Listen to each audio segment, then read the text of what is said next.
On the night of January 17, 1991, thousands of feet above western Iraq, an E-6B Prowler rode the dark edge of a strike package's route, its four-man crew staring at green cathode ray tubes as the first waves of Iraqi early warning radars snapped from thin search lines into solid blocks of saturated noise. In command bunkers below, radar operators who had spent years training on Soviet design systems tried to tune their scopes, adjusted gain and filters, and shouted at technicians to check the power supplies, but nothing restored the picture.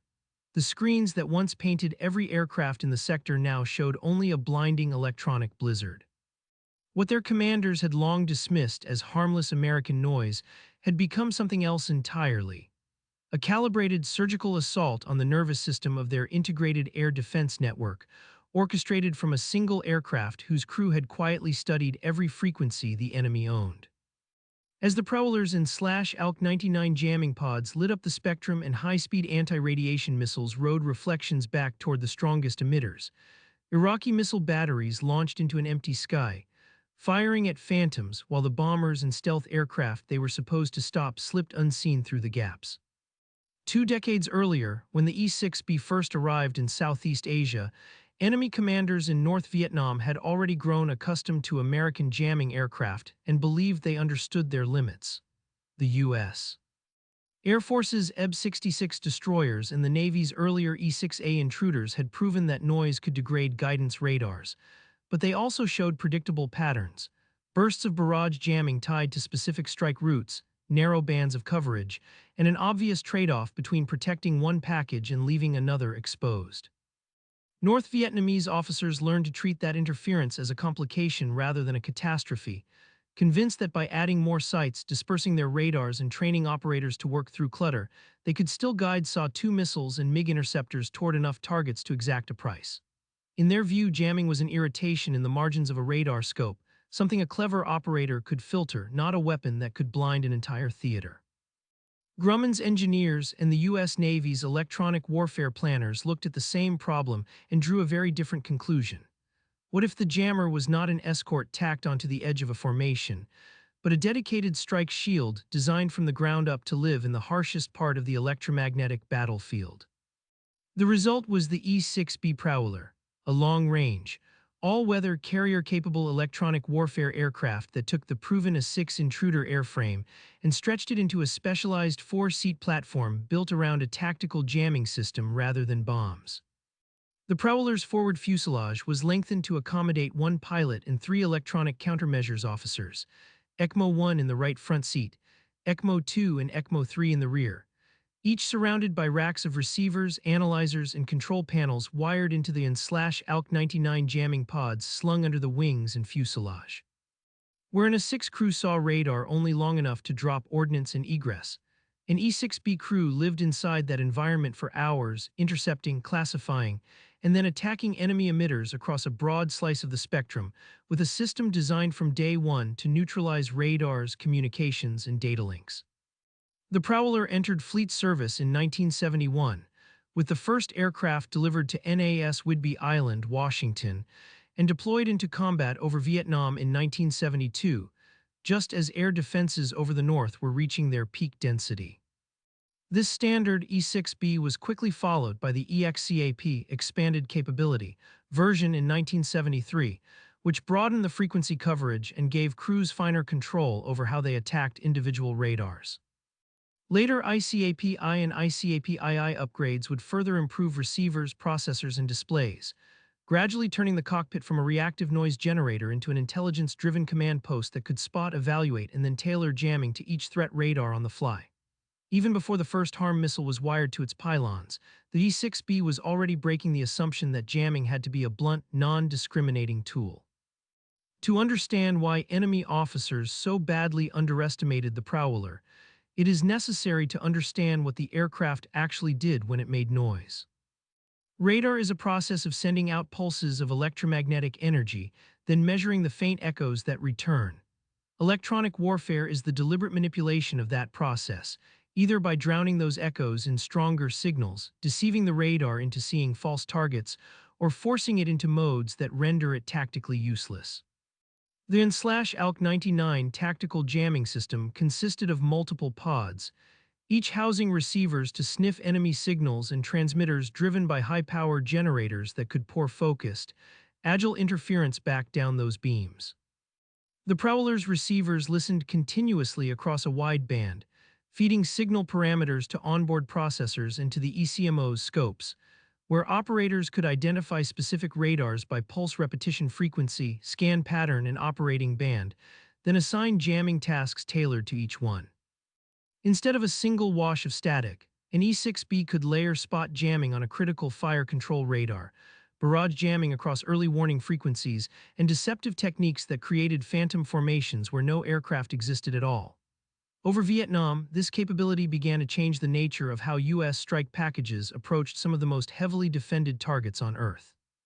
North Vietnam's integrated air defense system, built around Soviet SA-2 Surfacito air missiles, radar-directed anti-aircraft artillery, and ground-controlled intercept fighters, relied on early warning radars to cue engagement radars and command and control networks to concentrate fire at the right altitudes and bearings. A traditional jammer might blunt that edge along a narrow corridor. The Prowler's job was to make the entire picture unreliable, forcing North Vietnamese operators to choose between emitting and being targeted or shutting down and going blind. As EXCAP and later ICAP variants arrived, E6BS evolved from mere escorts into mission linchpins. If they were not overhead, some strikes simply did not launch. The Prowler's physical performance was modest by fighter standards, a maximum speed of around 610 miles per hour at sea level, a service ceiling near 38,000 feet, and a range on the order of 2,400 miles. But its value lay in how those numbers translated into persistence. Built on the sturdy intruder airframe, it could loiter with the strike package from the carrier deck to target and back, withstand the buffet of low-altitude ingress when required, and return to the ship with enough endurance to support follow-on waves. The crew of 4 divided tasks among flying, threat detection, emitter analysis, and jamming control, turning what would have been an unmanageable workload for a 2-man crew into a continuous, orchestrated operation that adapted minute by minute as the threat picture changed. Each ECMO had access to a different set of displays and controls, allowing one to manage communications jamming, another to focus on high-priority fire control radars, and a third to monitor the overall electromagnetic environment and coordinate with other assets such as harm-shooting strike fighters and ground-based intelligence nodes. When the guns fell silent in Southeast Asia, the E-6B did not fade into irrelevance. Instead, it became more central to American power projection as air defenses around the world grew more dense and more sophisticated. Through the late 1970s and 1980s, Prowlers deployed in support of operations in Lebanon, Grenada, Libya, and the Persian Gulf, flying from carriers as the electronic shield for battle groups and expeditionary strike forces.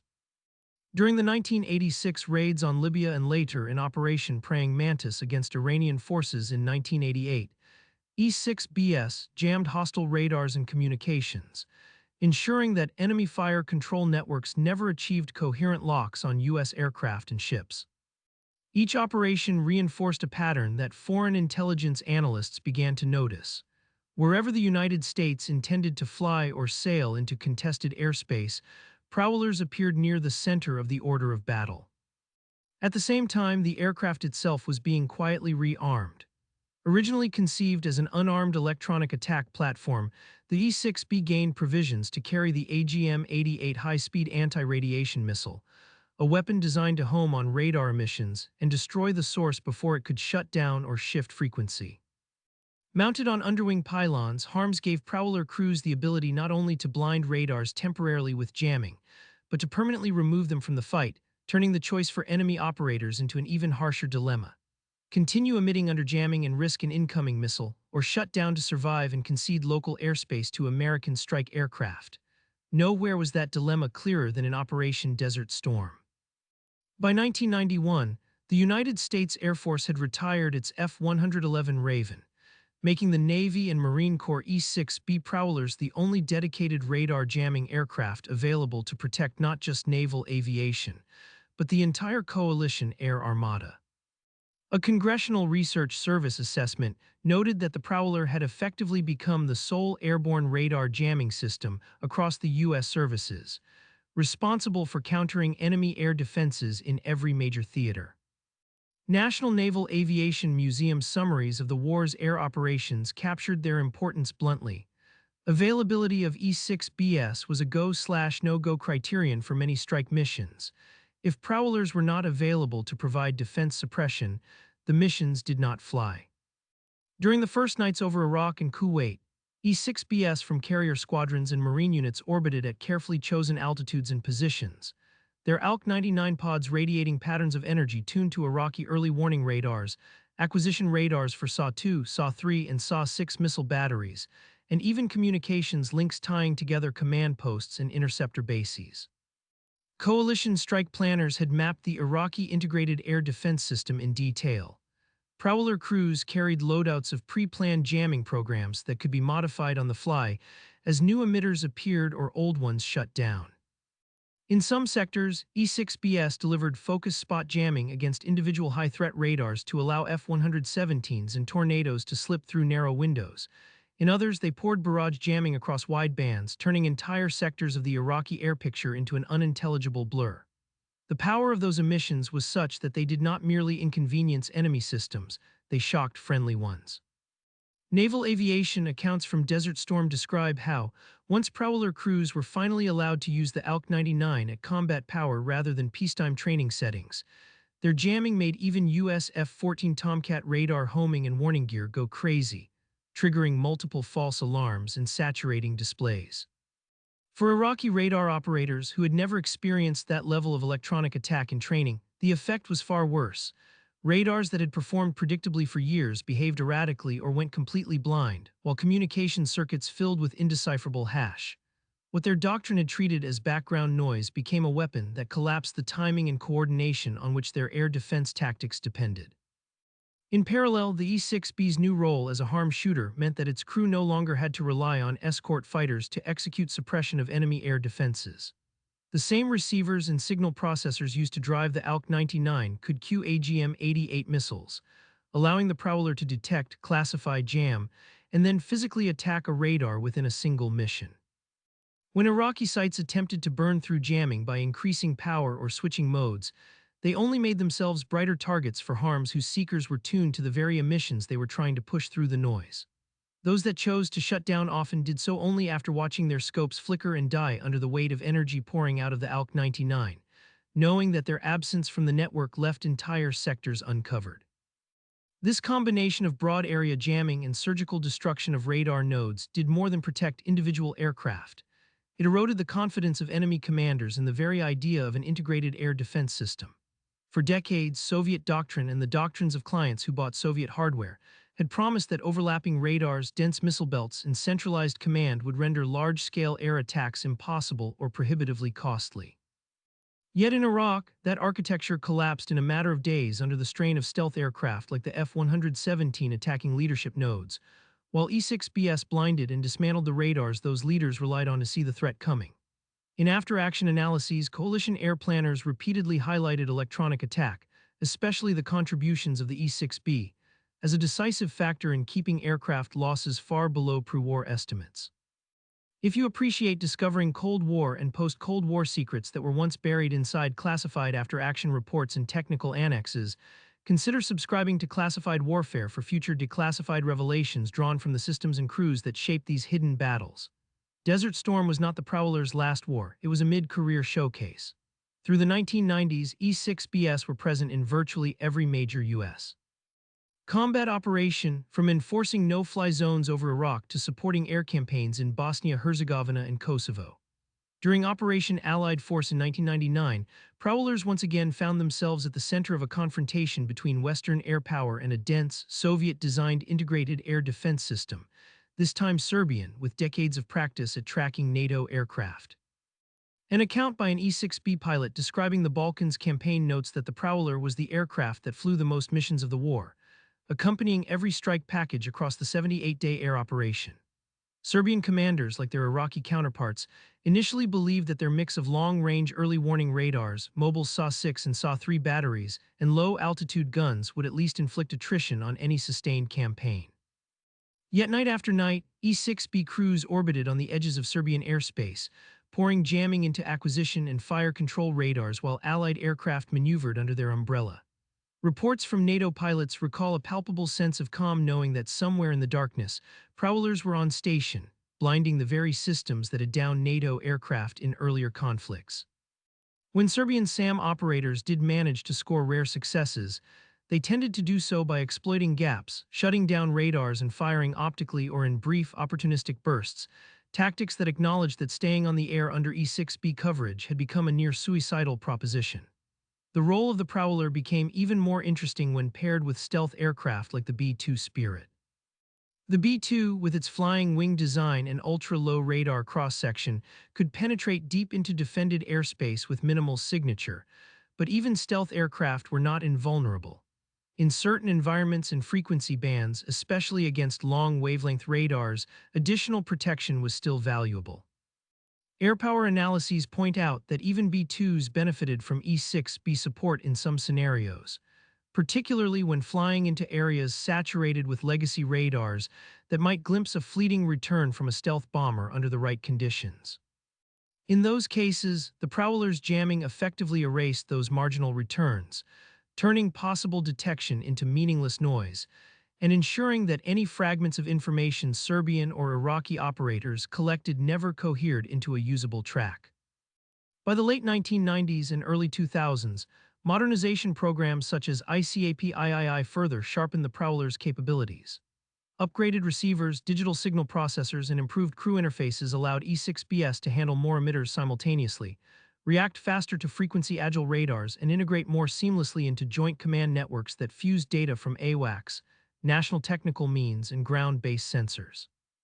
The aircraft that had first flown combat over Vietnam now sat at the nexus of a far more complex battle space, serving not just as a jammer but as an airborne electronic warfare node passing threat libraries and situational updates to other shooters. Meanwhile, the basic premise held: so long as the E-6B was overhead, the enemy's radar picture could not be trusted. In Afghanistan and later in Iraq after 2003, E-6BS continued to support operations, even in environments where the enemy lacked the dense radar networks of a Yugoslavia or Iraq. Here, their ability to jam communications, data links, and improvised trigger systems became more prominent, illustrating that the spectrum was no longer just about radars and missiles, but about every electronic channel an adversary might use to coordinate. Prowler crews adapted from hunting fixed SAW-2 and SAW-6 sites to suppressing pop-up threats and providing electronic overwatch for ground forces, a shift that underscored how far electronic warfare had expanded beyond the traditional SEAD mission. Yet even in these irregular conflicts, the psychological effect on opponents remained similar. When their communications nets failed without warning or their attempts to coordinate were met with silence and confusion, they knew something unseen was reaching into their systems. From the perspective of adversary engineers and commanders, the hardest lesson to swallow was that the E-6B's effectiveness did not depend on any single trick or secret frequency. It derived from a disciplined, data-driven approach to electronic warfare. U.S. and allied intelligence agencies devoted enormous effort to cataloging foreign radars, recording their waveforms, and modeling their behavior. Every time a Prowler flew near a potential adversary's airspace, its receivers soaked up emissions that were later analyzed and added to threat libraries. When conflict finally broke out, those libraries allowed E-6B crews to recognize and counter radars almost instantly, generating precisely calibrated jamming instead of crude, broadband blasts. The result was that attempts to work around jamming, by changing frequencies, altering pulse patterns, or deploying new sets, often fell flat because the Prowler's system had already anticipated those moves. This is what made foreign claims that they could simply filter out American jamming so tragically misplaced. Filtering presupposes that the signal and the noise are distinct phenomena, that with clever enough algorithms or skilled enough operators, one can separate the useful echo from the interference. But the E-6B's philosophy was to merge the two, to shape jamming so that it occupied the same bands, the same timing windows, and often the same apparent directions as genuine reflections, forcing radars to either accept corrupted information or reject everything. In many cases, Prowler crews exploited radar side lobes and antenna patterns so thoroughly that even off-axis energy designed to be invisible to operators became pathways for interference, turning theoretical design strengths into operational vulnerabilities. Of course, no system is perfect, and the Prowler's own history includes moments of tragedy and controversy, such as the 1998 Cavali's cable car accident in Italy when a USMC E-6B on a low-level training flight struck a ski gondola cable, killing 20 civilians.